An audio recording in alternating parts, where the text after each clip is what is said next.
I'm Sarah Wilson and you're listening to the Roots and All podcast. I'm here to help you get growing. Join me as I explore everything plant related both indoors and out and provide the information you need to create your perfect green environment.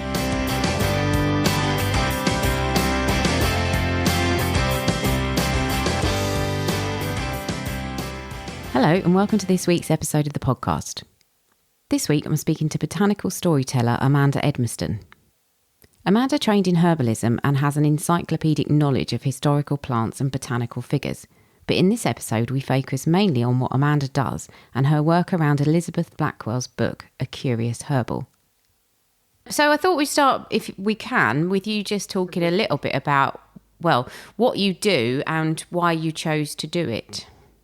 So I started storytelling about 10 years ago now. I'd been studying herbal medicine at university level, and I'd had my daughter, my eldest, and I needed to find a kind of way of earning a living, but that actually was creative and fitted in around looking after a small child.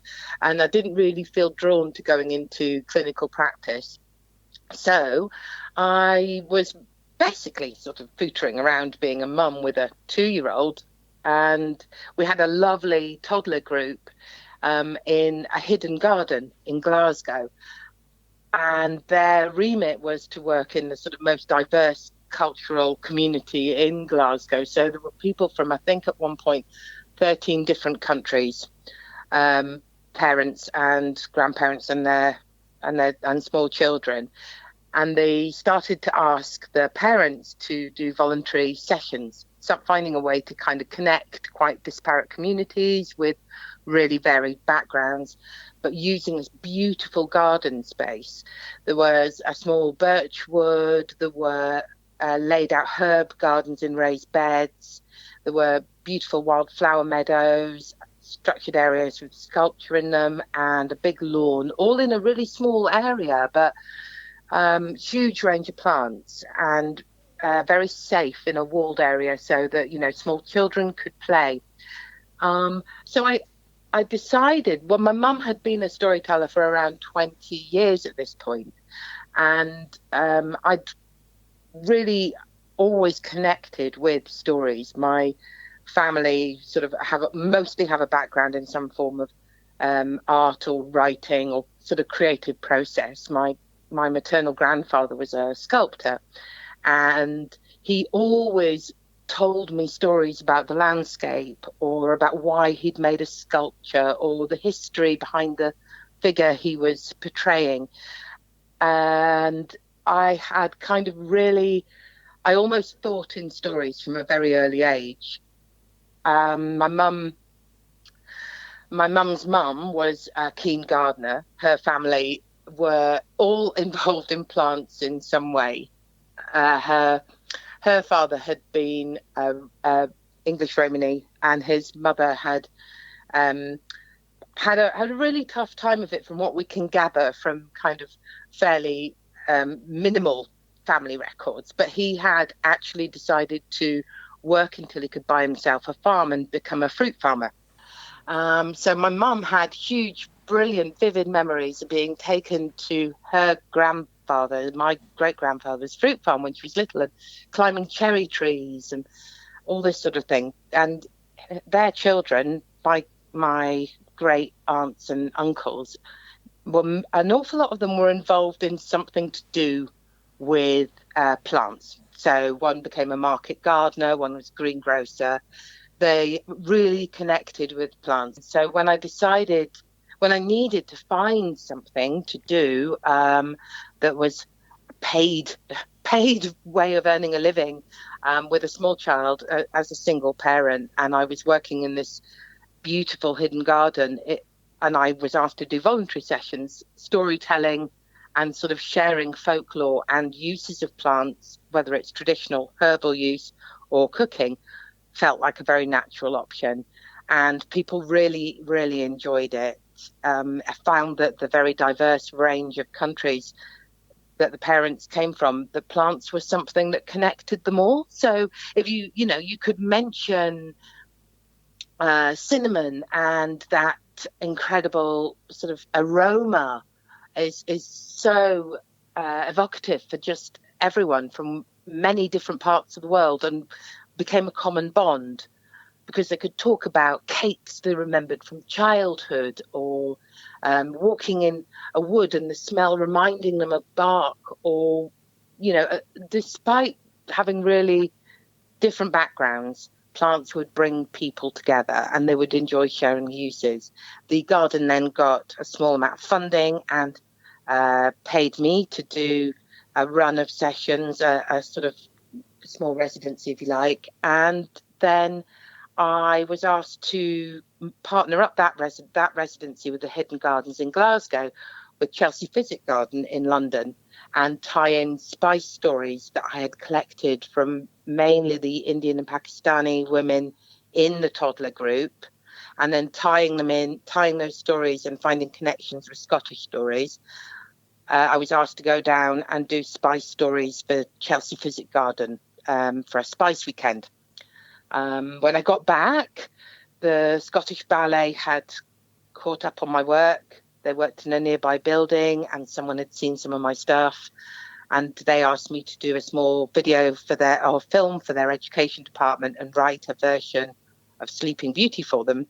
And that kind of gave me the start, if you like, to think this is something I could do. This really connects people. People really love it and it resonates with them. And this is what I do with my knowledge of plants, is I take that incredible sort of visceral love I have of plants that is kind of channeled through stories and folklore, but tied into tastes and smells and the feel of plants, if you like. And then I share that back out to people and engage them with that. And it just took off from there. Long Lovely story to a short result, but No, it sounds brilliant. But when you were talking, it made me wonder, is it universal, or do you find that some people have more childhood memories, for example, of plants? I'm just thinking, if you came from a really urban background, would you have as many resources to draw on? And I'm thinking also of that book, I think it's called The Lost Words, isn't it? Where, a lot of children don't have that nature vocabulary. Have you found that, or is there always something that you can tap into? I think that The Lost Words, I have a copy. It's absolutely stunning, and I've taken it out to work with care homes when I've been doing reminiscence work with care homes, sharing plant stories. I think that, yes, it's based on an actual fact. I think there are children that are growing up with incredibly urban lifestyles that have forgotten this. But my experience, and I have told in schools, in very urban areas, in areas sometimes with quite high levels of deprivation, and I usually can find a way to engage them. I think that there is something about the stories, and as a professional storyteller, you respond very much to the audience. So I know I have a way of walking around where I'm about to work. And part of the process I go through when I'm walking is looking to see what plants there are and how the plant life copes with the surroundings. So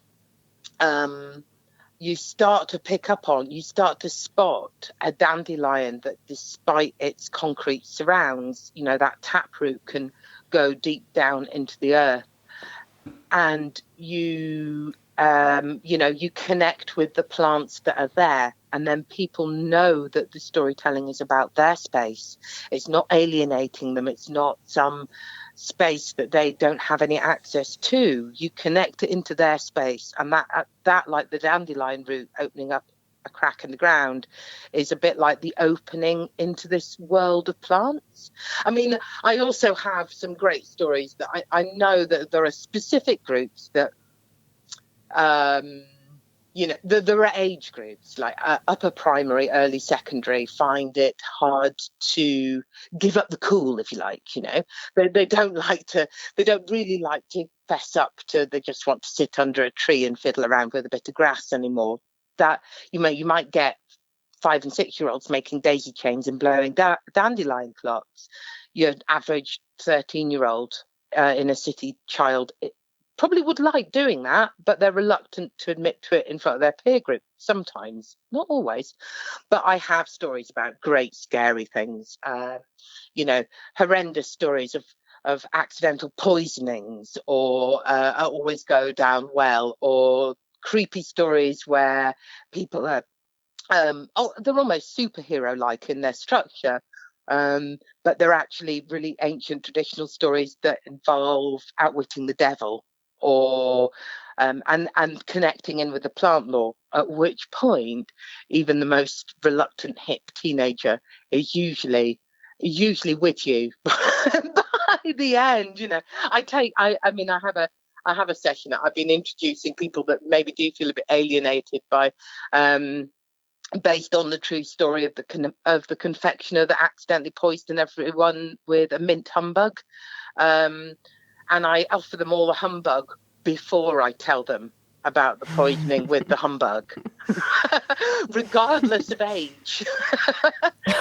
Adults and children all totally love that, and they all love the fact they might have accidentally been poisoned by a minty sweetie. You've got a pot of mint in there with that. It opens up their interest. And so I think that, yes, there is a risk that the knowledge isn't there so much anymore, even working with rural schools, because quite a lot of our rural areas are, it's a very gross generalization, but a lot more people are commuting from rural areas now, that maybe the entrenched knowledge that's handed down from generations is not there so much. But if you tell people about it, and you tell them a really good story about it, and you let them taste and try, and there's a bit of risk and excitement involved in that, then the connection is very much still there. I think it's ingrained in us, actually. I think that you just need to open up the potential that's already there. Yeah, brilliant. Well, I wanted to talk a little bit about your work with Elizabeth Blackwell's book, A Curious Herbal. Yeah. That does get bandied about a little bit on Twitter. There are a lot of people who are interested in horticulture that love that book. So why did you choose it? And can you maybe pick one of your favourite plants to talk about from the book? Sure. I was asked to create a bespoke workshop for the Royal College of Physicians and Surgeons in Glasgow, and they wanted an afternoon, full-day workshop. Looking at their history, but building on my plant stories, along a sort of I developed a big timeline full of stories for them. But I got to research in their library, and they have some incredible books in there. I mean, they've got an original copy of Audubon's Book of Birds, which, if anyone's ever encountered it, it's a huge, beautifully painted book of birds. They also have an incredible collection of herbals, which some of them date back to the college's early days. It was founded by a sort of three men. One was an apothecary, one was a surgeon, one was a physician. And so in amongst these herbals, I came across Elizabeth Blackwell's A Curious Herbal, the original 1737 edition. And in many ways, it could have been overlooked, because it's not as gaudy, or as a lot of the herbals maybe that are slightly later, or as peculiar, if you like, as some of the earlier ones. The hortus, which is 16th century, often gets waved around with its anatomically correct pictures of tiny man-shaped mandrake roots, waiting to be foisted from the ground and kill their assailant off. Elizabeth Blackwell's drawings are quite pared down, but they are incredibly accurate. When I say pared down, the detail of the individual plants is very much still there, and it's one of the first books that you can accurately, it's a bit big for a field guide, but you could have taken it out, and if you didn't know a plant, you could correctly identify it using Blackwell's books, which is quite a rare thing for the early 18th century. It also has the illustrations are the key part. So there's an awful lot of text in a lot of earlier herbals, and that's great. But there is something really accessible about those beautiful, accurate pictures that you could use. Now, I then found out she was from Aberdeen, the same place I'm from, and that she had she'd decided to create her herbal when she was on her own with her young son, as I had been with my eldest daughter before I met my husband. And she had to find a way to earn a living to support herself and her child. Her husband had squandered her dowry, her money. We didn't have the thing in Scotland where your husband owns your belongings. That was very much an English law. So even though they'd run off to London because his medical credentials had been questioned, it would still have been Elizabeth's money. Her father was a wealthy stocking merchant, and she set him up in a printing business. He then got into trouble. He didn't have the appropriate apprenticeship, and he's thrown in Highgate debtors' jail. She then had to find a way to support herself and her child. And instead of doing what many of us would be, forgiven for doing, which is turning around, going back to her mum and dad's, she actually started walking the gardens at Chelsea Physic Garden. She put to Sir Hans Sloane, who owned the garden, and Philip Rand, the garden director. Hans Sloane was renting it out basically as his estate still does, to the Royal Society of Apothecaries. And she put to them that she was going to create a herbal with lifelike illustrations of plants. Now, there's this incredible story because Sir Hans Sloane was an eminent plant collector. His collection is one of the things that started the Natural History Museum, as well as Chelsea Physic Garden. He had been employed as a doctor out in the Americas, albeit in a fairly trying and difficult period of history. At this point, Glasgow's wealth was built on the sugar barons.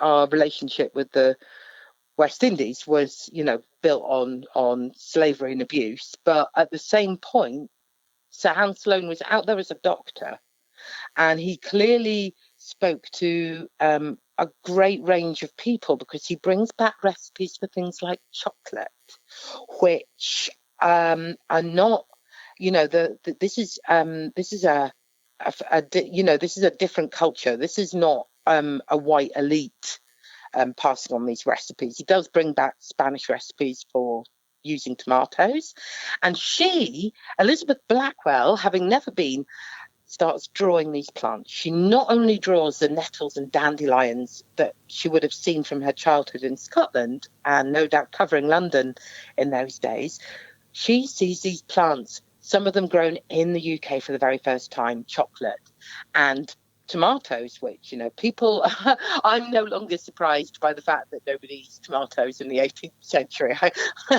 That was news to me so long ago. I've forgotten that it still is new to some people, but the British didn't eat tomatoes in the 18th century. In fact, we very much adhered to the Germanic Northern European myth that tomatoes were poisonous, being related to the being one of the Atropa family, so related to belladonna, mandrake, henbane.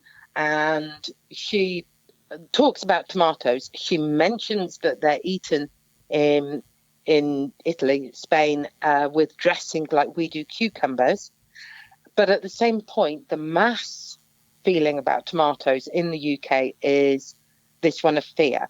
It was believed that witches used tomatoes to turn their enemies into werewolves. It's just, this is a fantastic period of history that she's working in. Middle-class women didn't work for a living. She's very middle class. She's doing this to survive and bring up her child. She gets accredited by these two huge male establishment bodies, the Royal College of Physicians and the Royal Society of Apothecaries. She does the whole thing to support her child, and she's drawing plants that have never before been seen in Britain, but in a way that could be identified by anyone walking along the street. So she's taking that bit of information that maybe only these very elite people might have seen and sharing it in a book. Now, there's also a twist, because she creates her book episodically to, reporters always say she does this so to give herself a steady income. And I don't doubt that for a minute. But whether knowingly or not, she also makes it accessible, because she keeps the price down, because she does one a week. So you could have bought it like a newspaper or a magazine. So at the point that medicine is being taken from being, it's a few hundred years where this is going on. This is a, constantly changing situation. But medicine is more and more, this is the end of the witch hunts. So, she's born about the same time the last witch in Aberdeen is put to trial. Witchcraft is not entirely revoked until just before her book comes out. So she'll be in her nearly 30 by that point, or in her 30s.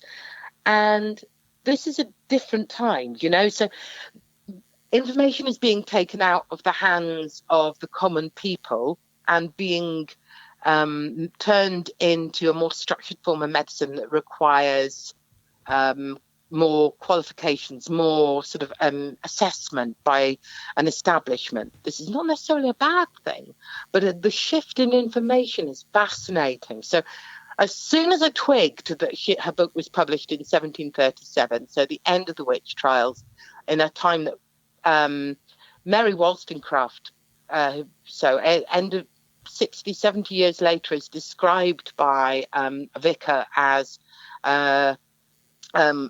encouraging women into the unhealthy area of botany. That he thinks it's incredibly unseemly for women to be engaging in botany, and he thinks there's nothing more abhorrent than the thought of boys and girls botanizing together. But, this is 60 years after Blackwell has published a herbal that has been accepted by the medical establishment. So, she's doing something much more risky, much more risque than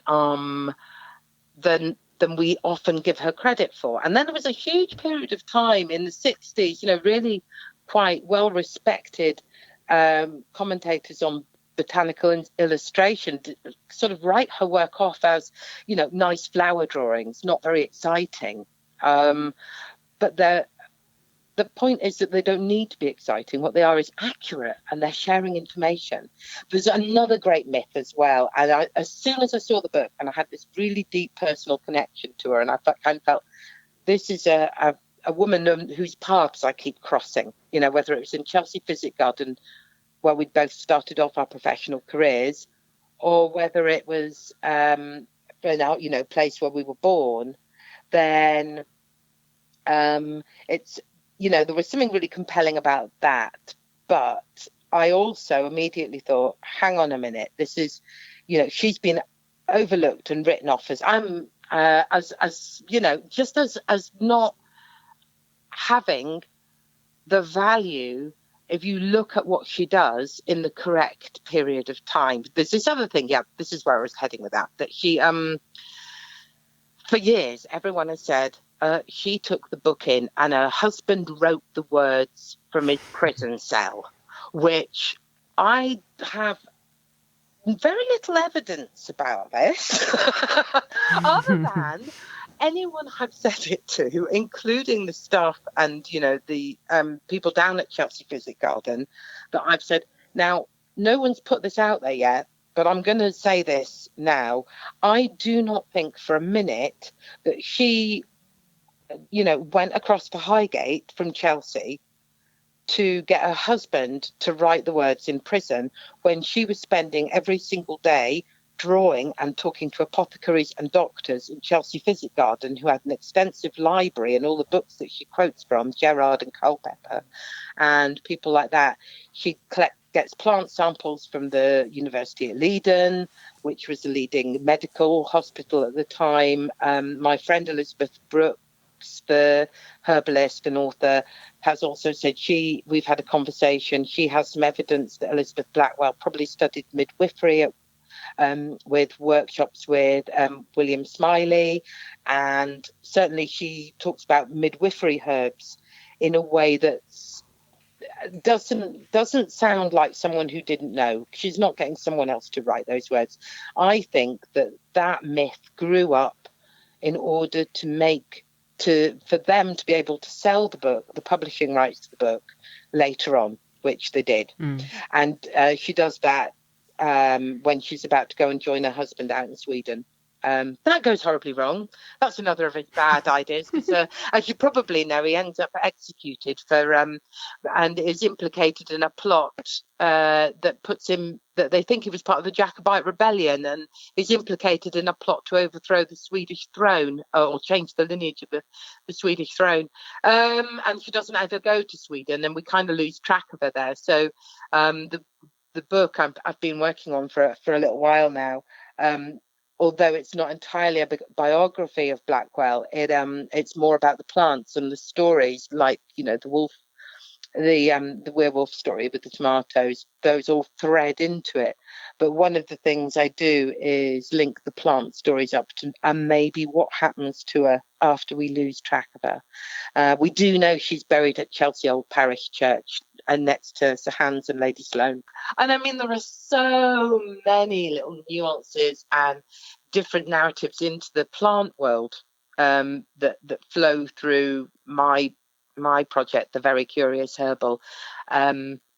We'd be here for months, because coffee is just coming to the country, chocolate's just come into the country, and we've got all those incredible spices from India, and some things like tamarind, which is African, and turmeric, and it's alongside nettles and dandelions. So I just had this encounter with a book, found out her story, fell a bit in love, and had to keep I keep uncovering new connections every chapter I write.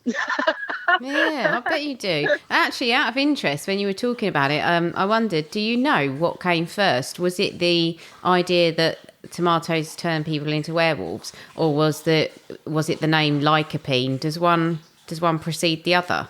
I think the werewolf thing precedes the lycopene, because there is a interesting row goes on pretty much whilst Elizabeth is working. She just about predates Linnaeus, but where one sort of faction is calling it the love apple. So it's Pomodorus. I can't think what its second name is, and I should know. It might be Pomodorus solanium. And she refers to it as a love apple in her book, but the Lycopodium persicum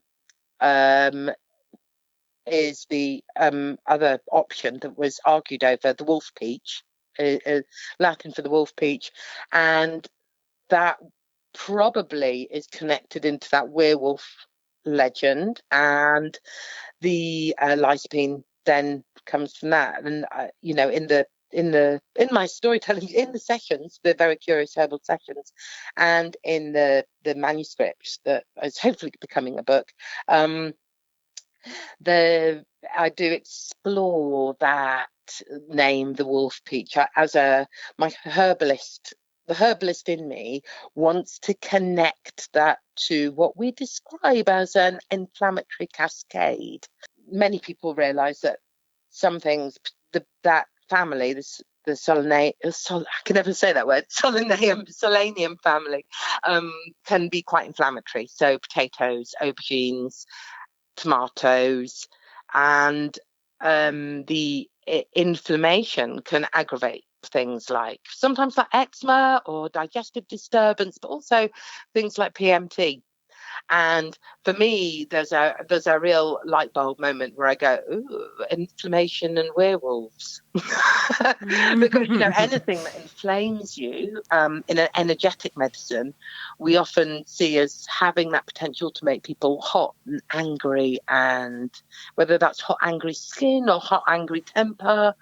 I wonder if there's a little connection there that from my point of view is quite intriguing, and that's what I do with a lot of my work. That's why I describe myself as a herbal storyteller, and where the name Botanica Fabula came from, because any story I tell, I try and extract how that story relates how we use the plants, whether it's in food, medicine, even simple games sometimes, or sayings, things like that, or social history, that I try and tell stories that there is a aspect of truth hidden in them. And I think that's possibly one of the reasons, back to what you were saying earlier, that people find it easy to connect, because it lifts it out from being just a fairy story. There's like a hidden fact, and people like following that through. And,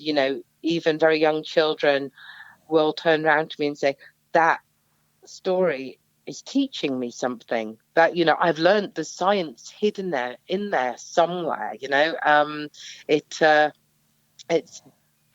People immediately recognize it as a way we might have been taught things in pre-literate times and handed on information. So I think that's kind of where my notion of herbal storytelling threads through everything I do, really. Thanks to Amanda for taking part in the podcast. Do go and check out her website. She's telling stories from the A Curious Herbal project at the Royal Botanic Gardens, Edinburgh, in October as part of the Scottish International Storytelling Festival. And she does travel throughout the UK and internationally for work, so get in touch if you'd like to book her for an event as well. I actually interviewed Amanda a while back, and for reasons to do with getting a good balance of topics, I've waited until now to release the episode, and I think the timing is perfect. I've been listening to people who have struggled with returning to work, or with returning to the office, with a return to the norm, and sometimes even with leaving the house since the lockdown has been lifted. Amanda's story is interesting because she chose a job that worked for her, that fit around her circumstances, and that allowed her to follow her passion. And it's a job that some may be surprised to find even exists, and that's the beauty of horticulture. There are so many overlaps with other fields and so many jobs that can be done that involve it.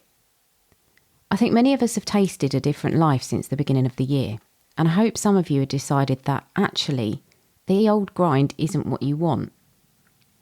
I also know many people, and I include myself among them, who've stepped off the roundabout and followed a different path. It isn't always easy, it isn't always comfortable, but it does give you the freedom to live in a way so far removed from the conventional that you'll wonder how you ever did it, and you'll know that you'll never go back. To round off the episode, I'll leave you with Dr. Ian Bedford talking about a nightmarish insect that could probably feature in one of Amanda's stories. It's strange to think that a fly would intentionally cause a mid-air collision with a bee or a wasp, but that's exactly what the female Conopid flies do. Conopids are commonly known as thick-headed flies and have evolved to look remarkably like small stripy wasps. But, unlike wasps, they only have one pair of wings. You can often see Conopids on flowers where they're innocently feeding on nectar.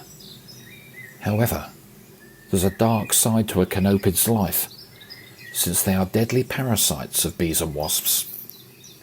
The mid-air collision that the female Conopids cause is actually a carefully coordinated process for them to insert an egg into the chosen victim. Remarkably, their egg-laying organ is like a can opener, which in a microsecond prises open a soft area of the victim's body and deposits an egg inside. In a flash, the deed is done, and the Conopid has gone. The unfortunate victim will continue to go about its business, whilst within its body, the Conopid's egg hatches into a tiny maggot.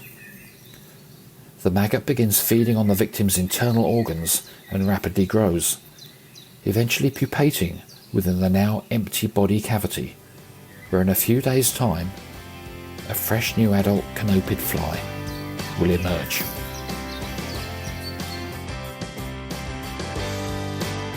You can download or listen to the podcast direct from the website www.rootsandall.co.uk, where you'll also find my blog and a sign-up form for the newsletter, which gives you a weekly roundup of content, plus the inside scoop on things like upcoming guests. Or you can subscribe wherever you normally get your podcasts. Email me with comments and feedback at podcast@rootsandall.co.uk.